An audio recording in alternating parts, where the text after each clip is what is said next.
An entrepreneur lives on the edge and thinks outside the box. A little like this guy here. Good morning. I'm Jayaram, and I'm the co-founder and COO of the VR live event company VOKE. I have been an entrepreneur for the last 18 years. In the next 18 minutes, I'd like to invite you on a journey, an entrepreneur's journey to the edge. What is it that we do? How do we do it? Why do we do it? The art of creating takes you to the edge.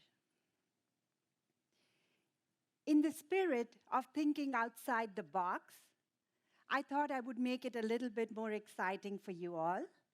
And I'd like us to make this journey in these next few minutes against the backdrop of a brilliant book by Douglas Hofstadter.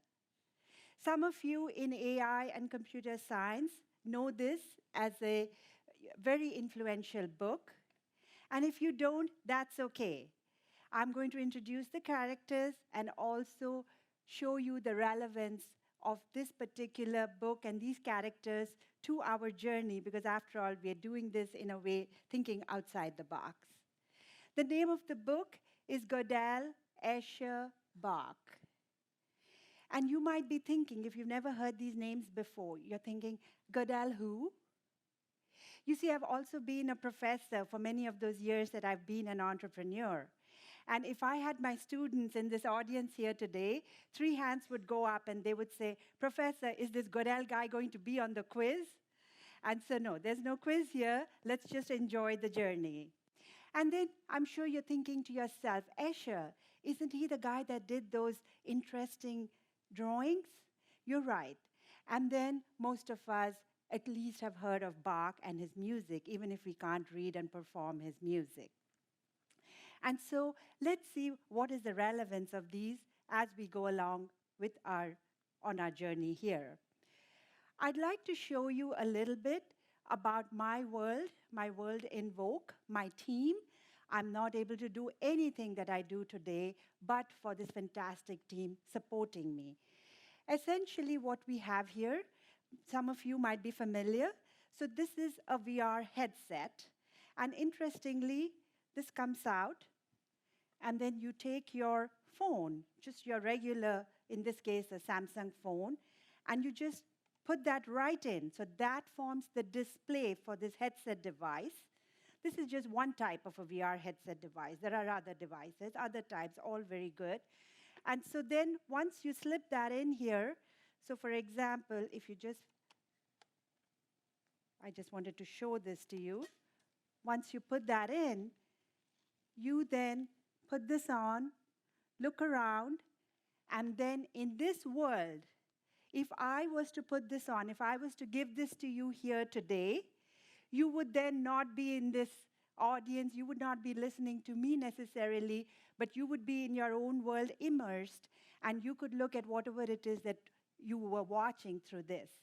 So we have used this experience to bring sports, concerts, live events in some very, very innovative and fun ways so that people can experience events as if they were sitting courtside.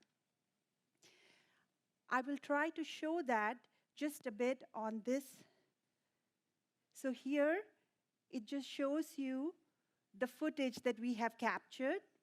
And really, if this was inside the screen, you can imagine. You can then look around and see just what is of interest to you. So really what it does is it creates, ultimately, a personalized event viewing. You can watch just what you want instead of watching the same thing that everybody else is watching, right? So you can choose to look left, you can choose to look right, you can choose to look above, you just see whatever it is you want to watch. Please allow me to show you a quick... At VOKE, we see that media is changing. Every day it's more immersive and interactive. It's not someone telling you what to watch, it's you, choosing what you want to watch, and controlling what you're seeing, then sharing it with the people around you in a way that's never been possible. VOKE moves the control from the producer's hands to your hands. And that's what makes us different. It's an entirely new way to think about media. Consider the future and the children growing up right now. They're not waiting to be entertained. They're making the entertainment and sharing it with their friends. And that is how we see the future of media. And so I'd like to talk about two of our projects, two of the fun projects we've done recently. The NCAA championship game, as you all know, is a highly watched event. And to have some numbers out there, we were told there were maybe over 20 million people that watched it through TV and so on. And then at Houston, there were a little over 70,000 viewers. And what our technology did, we were there at the event. We worked with Turner and with Oculus to bring in something completely new, something that's never been done before. We were able to send a live VR feed so that in the United States, it was geofenced, in the United States, anybody that had one of these devices that downloaded an app from the Oculus store was then able to be immersed in the game, get a premier courtside seat, and watch as if they were there. So think about how many people can be brought into this experience, and also how this is something that's fundamentally different instead of being something that's just incremental in nature. Another interesting project that I wanted to share with you, if you look at this map, you will see two locations highlighted. One is Sacramento, and the other is Mumbai, India. So this was a Thursday evening in October. It was the first game of the Sacramento Kings, opening night. It was 7 o'clock in the evening, the game started, and right at that instant, it's 7:30 in India in the morning, Friday morning, and there were a bunch of school kids, including this girl here in the green shirt, and they were able to put on an Oculus Rift and watch the game as if they were sitting right next to one of the owners of the Sacramento Kings, Vivek Ranadev. So imagine the powerful experience. There were 4 of these headsets, and each person can see just what they want to see and feel as if they were at that location. So these are the kinds of fun projects that we've been doing with our virtual reality technology and bringing it to real-life events and creating these kinds of experiences. So how is it that we do it? What is really some of the technology behind it?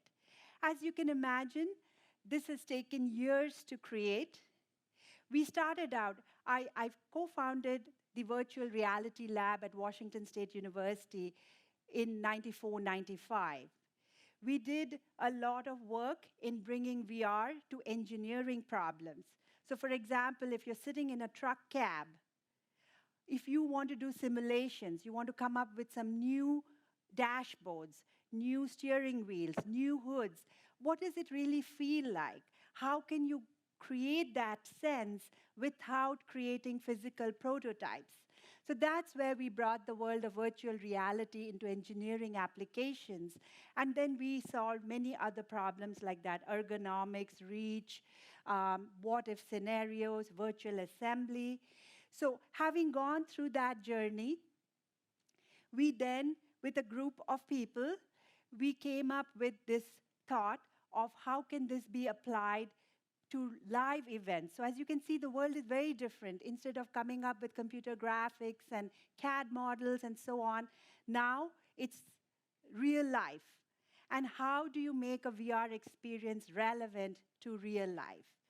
So if you look at the platform, if you look at the key components, really what we've done is, for this particular scenario, for this particular live event solution, we have created an end-to-end VR platform.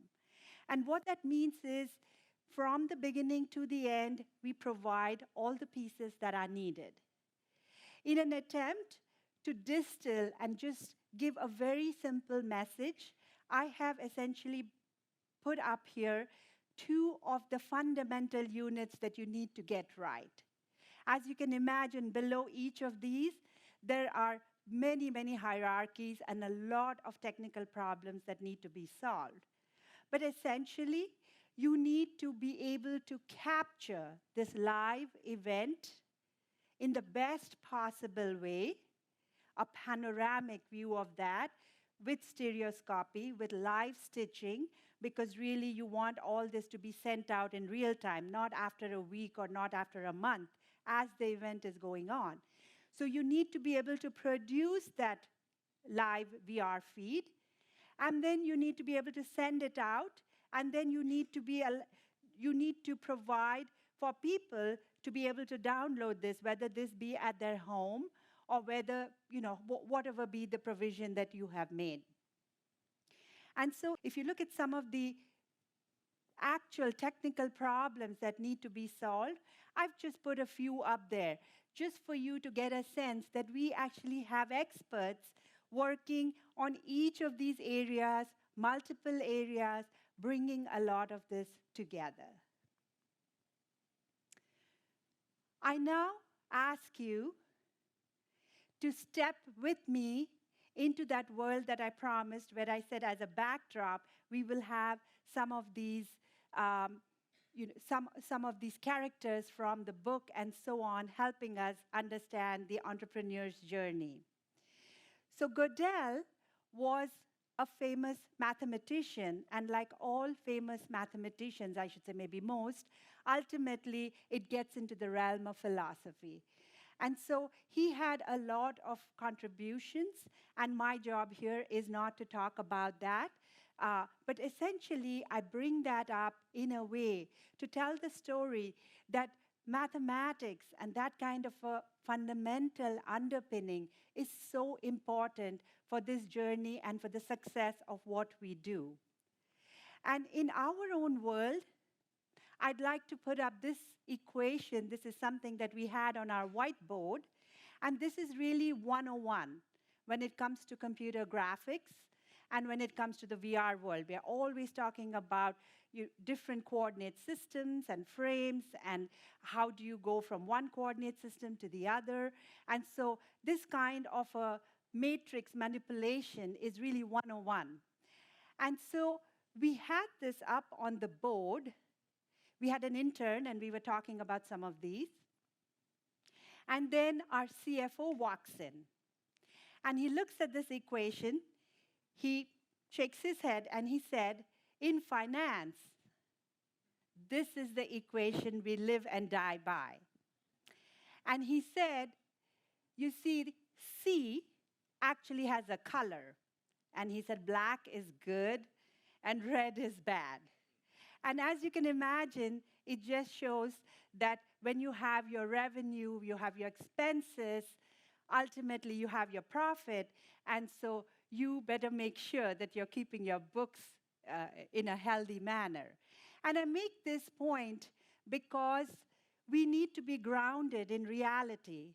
We create a lot of this technology, we go out on a limb, and we spend maybe years trying to figure out whether that particular coefficient on that third variable on the right side of that equation, should it be 0.237 or should it be 0.38, and so on. But essentially, all these worlds exist in a juxtaposition. They all exist together, and as an entrepreneur, as somebody on this journey, you have to be very comfortable and not get too excited with your own little world and your equations. You scoff at something simple like this at your own peril. And so you really need to respect these simple realities of running a business and keeping a company going. This is a very classic Escher diagram. And apart from the beauty of something like this and how it challenges us to rethink our sense of reality. If you look at it, there are people going up, going down, all on the same staircase, on two sides of the staircase. What is up, what is down? I think it's a great way to kind of shake up your brain. But apart from that, I want to make another subtle point. The entrepreneur, you see, has this Escher diagram in her mind. She sees both the fish and the birds. But she knows that the world today only sees the fish. But for her, it is so obvious. She knows how in 6 concrete steps she can go from the fish to the bird, to create something that the world doesn't even know about today. But instead of going about creating that, along the way, very often, there are so many questions. What even is a bird? Why does anybody need birds? People are perfectly happy with fish. You're creating what? A bird is what? So it doesn't have scales, it doesn't have gills, and so this is something, it's a fish with wings. And you're like, no, you can't start out with the frame of reference of a fish. A bird is something glorious, something different. And so I make that point because in our journey, when we started showing people the virtual reality experiences, most people are grounded in the linear experience that they've had with TV or with something else. And they're like, so you can do what's on TV, but you can do this. And so my point is, you sometimes have to just shake up your head and think in new ways, and that's when you make that really big leap. And so here, I now bring in our third friend. And so here, I'd like to play this piece by Bach.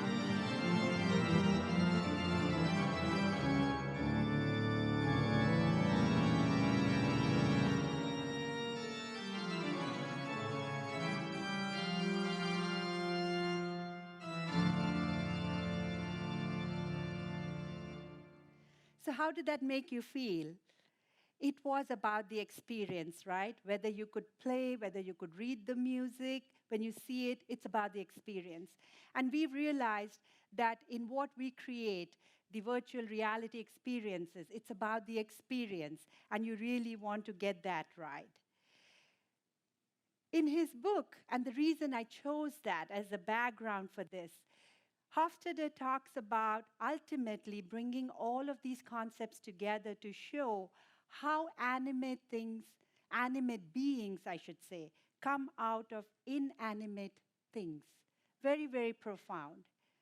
But I use that to say that along the way, along with your creativity, business processes, finance, your legal structure, your team, along the way you suddenly realize one day that the company is really its own organic entity.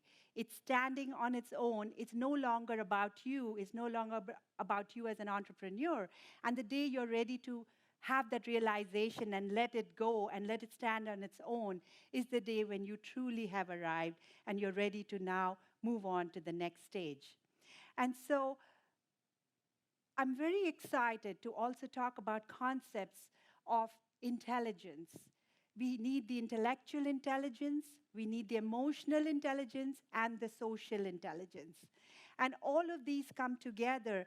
And as you can see, there are different aspects to this that we can all relate to. And we really need to be flexible, be able to react to fortuitous circumstances, know really what is similar, really what is different, even if they look similar, and make all these kinds of intelligent choices. And so finally, as we come to the end of the journey, and I bring you back to your seats here, I essentially want to leave you with one thought. All entrepreneurs may not create companies that are unicorns. A unicorn, if you don't know, is a term used for a startup company that goes big, that has an IPO, has a huge valuation. So all entrepreneurs may not be able to create companies that are unicorns. But you see, for us, it was never about the unicorns. And it was everything to do with the magic of a wonderful idea, the magic of working with an extraordinary team, and the magic of bringing something into the world that everybody could use. I'd like to invite all of you to be bold, to follow ideas that you might have, to go to the edge, to create something that is meaningful and joyful. You have to do it for yourself and for the world. Thank you.